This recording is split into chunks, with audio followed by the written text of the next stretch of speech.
Howdy, folks, and welcome to another day in the Milky Way. Tonight, we got a great show for you. We're going to be talking a little bit about aliens. And I got this great book we're going to be looking at tonight. And trade these off because these look ugly. So, anyway, I got this great book tonight. It's Wondrous 25 True UFO Adventures or Encounters by Preston Dennett. Now, Preston Dennett has been on the show before. You can check him out. There's probably going to be a link in the description below. I hope you do. He was on before for Out of Body Experience. Really enjoyed having him on. This is from his book, and I'm going to be reading one chapter out of this. So hopefully we can get it through with it in about 30 minutes. But this is a good story, so sit back, grab yourself a cup of tea, coffee, whatever it is that you wish to have. I got some hot chocolate here tonight. And so we're doing really good. I don't have really any text to go with this, but we do have some pictures. So I hope you enjoy the slideshow. As always, I got a good one. So tonight we're going to be doing that. I appreciate all of you for coming. Whichever night you're watching this on, or when, be it morning, noon, or night, across the world, or wherever. So whenever you're tuning in, remember, we're doing this. It's fun. Are there aliens? That's up to you to decide. In this day and age, I think there's more possibilities that there is aliens. Now, I've read a lot of books, old and new, and regardless of how it goes, I really think there must be something to it. I'm not going to rule it out. Now, I haven't had my own encounters as much, but I'm thinking that maybe you have. And if you have, well, let me know about it. Send me an email. I'd sure like to hear from you. Anyhow, let's get right on with the story. But like I said, I appreciate you all for coming tonight. It's a great night to sit back and listen to a good old story, or a true story maybe. I'm going to put on my reading light here so I can actually see things. And I am going to share my screen with you, and we are going to get right on this. Gotta love this part. Ta-da! Anyway, this is on chapter 5, Visited by Humanoids. It was around 1990 when Connie Santos realized that she just wasn't happy with her life. Not that her life was bad by any means. She had a good job, a beautiful daughter, lots of wonderful friends.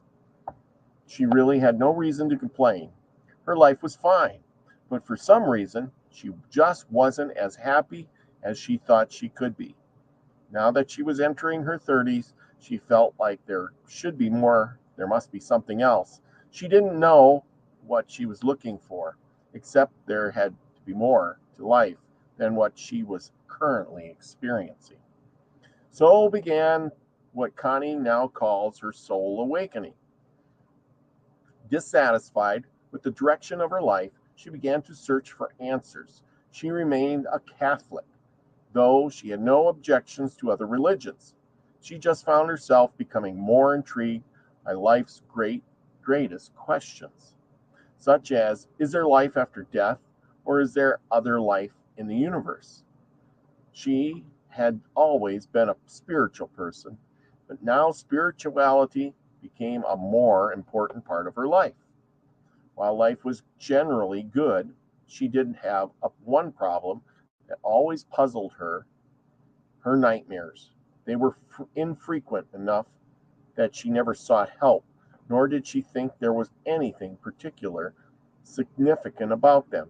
She did find it strange, however, and a little bit scary that she kept having the same exact nightmare. Even from childhood, it never changed. Connie, I have this dream. I'm being chased, and it's so frustrating because I'm running, screaming, kicking, biting, but it's like I'm not getting anywhere. She was never able to see in the dream, but she always felt like something was trying to capture her. She had decided long ago that the nightmares were just one of those things that don't make a lot of sense now, but hopefully sometime in the future she might understand. 8 years later, however, Connie to admit that her life was still pretty much the same. Currently living on the third story of a large apartment complex which overlooked Mount Rainier in Washington state. The apartment had a beautiful view, but the location did have some problems. It was located deep in the city, and it had its share of violent crime. Then, on the evening of August 28th, 1998, Connie found herself experiencing another one of her chasing dreams. On this occasion, however, she woke up out of the nightmare and into one of the strangest experiences in her life. As the dream faded, she realized that what had woken her, a loud humming sound, was reverberating through her apartment. At the same time, an extremely bright light shone in through the large picture window to the left of her bed. Connie's first thought was that there must be a car accident or maybe some gang activity. Judging from the brightness of the light and the high volume of the humming noise, she was sure that everybody in the entire complex was probably awake by now. Strangely, however, she didn't hear any sirens or guns or anything but the strange humming noise. Furthermore, she was on the third floor, and the light seemed to be shining directly into her bedroom. That she thought was very odd. She tried to sit up and instantly realized that her entire body was paralyzed. She felt her head start to beat rapidly as fear filled her. Why couldn't she move? Oh no, she thought. They are here. She had no idea who they were or even why she thought that, but she was convinced that somebody or something was in the room, and the thought terrified her. I was fully awake, Connie says. My eyes were wide open. My body was paralyzed. I kind of looked around because I couldn't move. I turned my eyes to my left, closest to the window, and there was a small being dressed in a foil silvery suit. It was a real skin-tight uniform, like a leotard, silvery in color, like aluminum foil. It had a scaly look about it, like snakeskin. It looked like it was also wearing some kind of gloves and a belt. It tried to look up, but I couldn't see any further than my than the belt portion. The shock of seeing the being was almost physical, while most of her attention was reverted to the being to her left. Connie could also see another identical looking figure standing closer to the foot of her bed. She became utterly consumed with terror as she struggled to break free of the paralysis.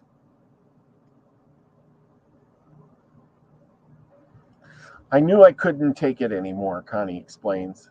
I screamed with all my might, "Get out of here!" My heart beat like it was going to blow out of my head. It was so loud, it was beating in my ears. I felt my whole body was sweating all its water out of it. I could not move. With all my might, I wanted to kick and scream and fight. I'm not a religious person, although I know how to recite my Catholic prayers. As soon as I called for help from the Almighty, I woke up. Connie looked at the clock. It was 3:30 a.m. Strange light and the humming noise was gone, and there was no sign of any silver-suited being in her bedroom.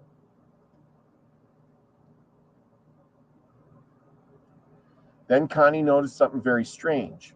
Her legs were propped up, kind of like a pap smear position. She looked under the covers and received another profound shock. Connie. I had no underwear on.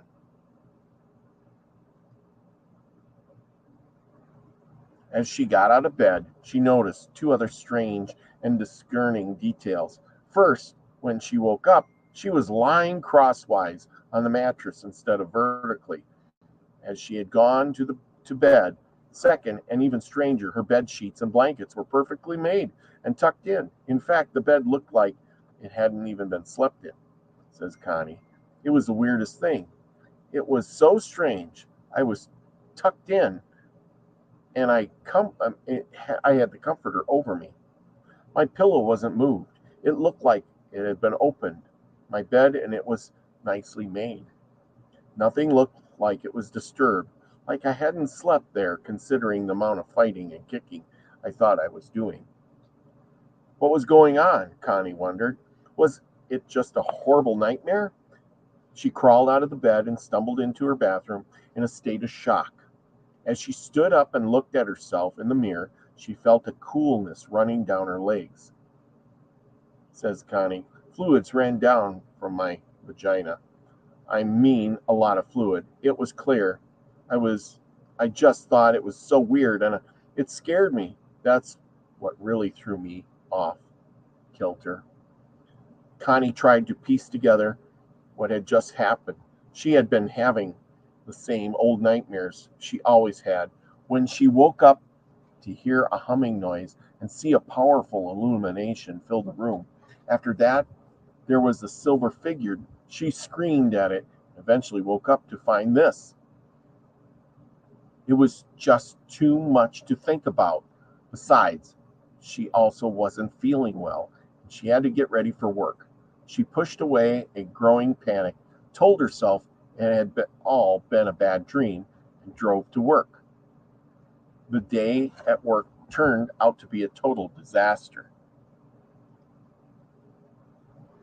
As soon as she sat down and began working at her computer terminal, the entire computer system mysteriously crashed. She called the computer technicians, who put her back online. However, shortly after that, the system went down again. The technicians returned and fixed the problem. Meanwhile, Connie had to use the copier. To her shock, it also weirdly malfunctioned. Then, when the fax machine mysteriously shut off as she was using it, she knew that something was very strange was going on. Everything electronic she touched seemed to be shorting out or breaking down. Meanwhile, she was feeling physically worse. Her stomach was in knots, rushing to the restroom. She discovered she was suffering from severe diarrhea. It was then that she noticed yet another strange symptom. Her entire mouth felt numb, as it had been completely anesthetized. Furthermore, there was a strange chemical taste in her mouth, and everything she ate tasted weird. By the end of the day, Connie was exhausted. She returned home and called her daughter, who by coincidence had spent the previous evening at a friend's house. Without mentioning what happened, Connie asked her how she had slept last night. Her daughter was surprised by the question. As it turned out, she had tossed and turned all evening. Something was bothering her, and she just couldn't fall asleep. Connie remained in shock. She tried to tell herself that nothing was wrong and that she had just had a bad dream and a really weird day. However, it was clear to her that something had physically happened to her. Her denial quickly crumbled as she faced the fact that whatever had happened, it was not a dream. For the next 2 days, she had the shakes. The numbness and the strange taste in her mouth persisted for nearly a week before finally fading away. Connie called a few of her closest friends and told them what happened. Thankfully, they were very supportive, though none of them had any answers, for this was the first time in her life she found herself scared just to go to sleep. After a few weeks, the initial shock wore off, and she began to do a little research on the internet. She considered the possibility that it was just some type of evil spirit, and she began to include it in her prayers, an abomination to keep herself safe from any evil spirits. However, at the same time, she felt her Catholic faith was inadequate. It just didn't encompass her quickly expanding world of view. She started to seriously look into other religions such as Buddhism. The ghost demon theory didn't seem to fit her experience, and after more research, Connie finally decided that the best explanation for what happened to her was a UFO abduction. It couldn't have been sleep paralysis because she knew she was awake. Furthermore, there was physical evidence.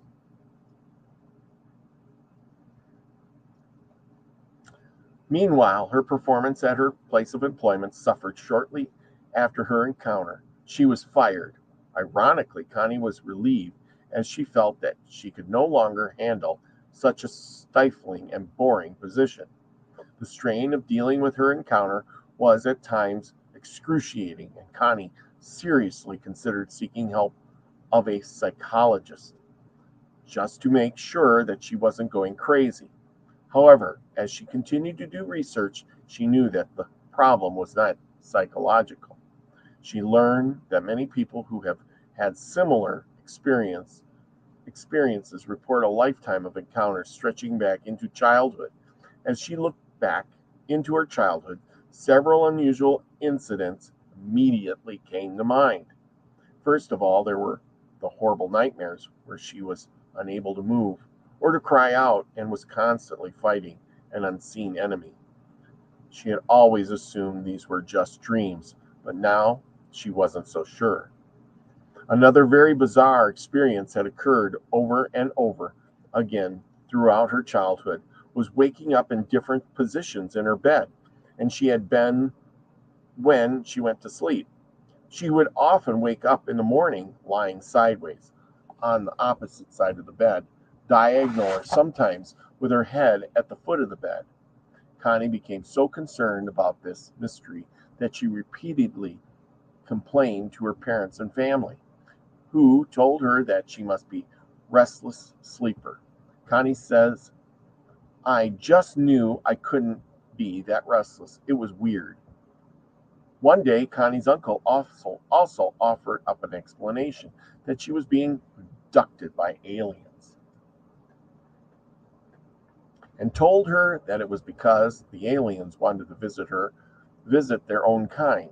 Connie stands about 4 feet 7 inches in height and has, as she says, kind of a big forehead. As a child, this effect was even more pronounced, and so it became a long-running family joke that Connie herself was alien heritage. Of course, it was just a joke. While it wasn't very funny to her at the time, now she began to wonder if there might be some truth to it. Then there was another symptom that Connie speculates might be UFO related. She had read many abductees suffer from sinus and other sinus disorders, a condition perhaps linked to the placement or removal of alien implants. "I used to have horrible sinus problems," Connie explains. "I would always feel like I had something stuck in my throat. I would always try to spit it out. It felt like there was something stuck in there." The feeling was so uncomfortable that Connie sought medical attention. The doctors gave her pills and told her it was probably just phlegm. Connie, however, was not convinced. She knew that something was stuck in her throat, but what? Years passed, and Connie learned to live with the uncomfortable condition, till one day she was driving along when she suffered a particularly severe coughing fit. Immediately afterwards, she felt something dislodged from her sinus near the top of her throat. She coughed and spit it out in her hand. Whatever was bothering her throat had finally come out. She looked at the object in amazement. It was really tiny, probably half pea size, Connie says. It was white, it was round, and it was organic looking. I tried to squish it, but I couldn't break it. I couldn't destroy it. I thought it was kind of strange, but it was scary looking, so I ended up throwing it out.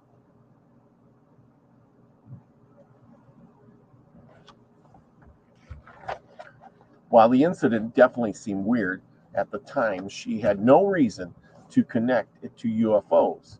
Now, however, she wondered if the object would have been some kind of alien implant that had been placed in her body on some similar unremembered occasion. As she scanned her past, more unusual events came to mind, such as the mysterious humming noise that followed her around. On several occasions, often when she was staying at a friend's home who lived in a remote rural area, she would be resting in bed when a mysterious humming noise would start echoing eerily around the house. Connie grew up next to the water, and the low thumping sound of many ferry boats often used to reach her home. The humming sound reminded her of the ferry boat, only this was quieter and had different tone. She told friends that she was woken up by a strange humming. However, her friends didn't hear it and didn't have any logical explanation. And so Connie just kind of forgot about it. There were other weird things too. Her daughter suffered from an unusually high number of nosebleeds.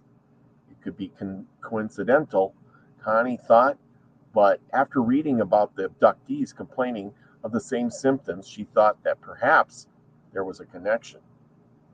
Then there were the mysterious marks that occasionally appeared on her body. They were always in the same place, on her neck, directly over one of her lymph nodes. The marks looked like three tiny red dots in a triangular formation. In the center of the triangle was a tiny, swollen bump. Sometimes the area would become red and inflamed. Though it was never painful, the strange marks would only appear periodically. Connie had no explanation for them and half joked to herself that she must be getting bit by a vampire in the middle of the night. She dealt with them the same way she had been dealing with all the other strange events in her life. Connie says, I never paid any attention to them. Probably the most revealing weird event that seemed to be connecting her to August 1998 encounter occurred a few months after the event. She was on a date with a gentleman friend, and they were eating dinner outside on a patio of a restaurant. It was cool and a clear evening, and the sky was filled with twinkling stars. After a while, their attention was drawn to a small cluster of star-like objects. While neither Connie nor her date were astronomers, there was something about this cluster of stars that looked particular. They began to discuss what they were observing, speculating that perhaps it was some faraway, distant galaxy. All of a sudden, Connie says the weirdest thing happened. It just took off. It made a really fast zigzag maneuver and just disappeared. We were looking up there. I looked at him and we looked at each other. Connie's date appeared shocked and told her, well, I did not see that.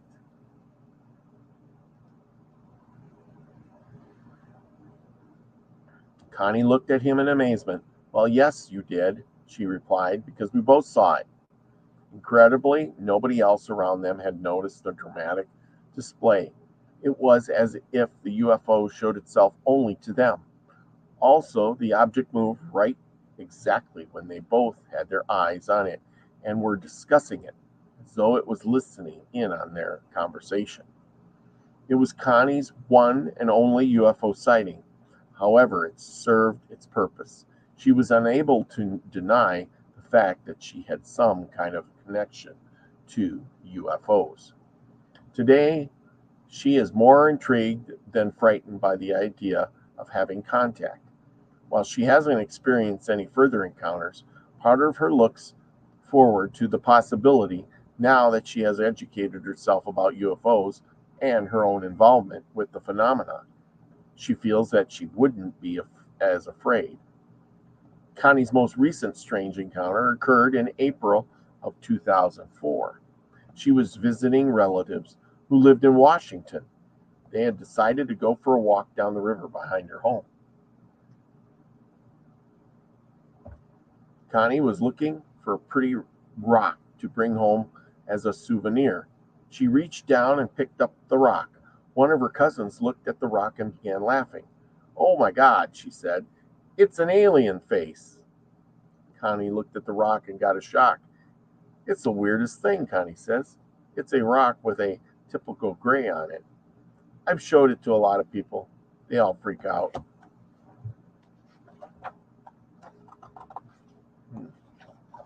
Many people have asked her for the rock, but Connie has refused to give it away. She keeps it as a reminder of how her life has been transformed by her encounters. And, well, I hope you all enjoyed that one. That was my version of that from this book here, Wondrous, 25 True UFO Encounters. Probably wasn't the story you were looking for, but maybe it hit home with some of you. I hope you enjoyed that. And thank you, Preston Dennett, for writing this book. It's been a real good read. I sure enjoyed it, and I hope everybody else does too. That was just one story out of it. And excuse me there. Well, I hope you all enjoyed that. And with that, thank you for joining me this evening. It's been really nice. Go out and do something nice for somebody else. Don't get abducted. Yes, abducted by aliens. And if you have, try to remember something. Let me know. As always, don't forget to join me Saturday nights and Tuesday nights for our Native American Myths and Legends with David Null, Hawkeye Two Feathers, and Saturday nights for Trinity of Truth with whatever guests we get.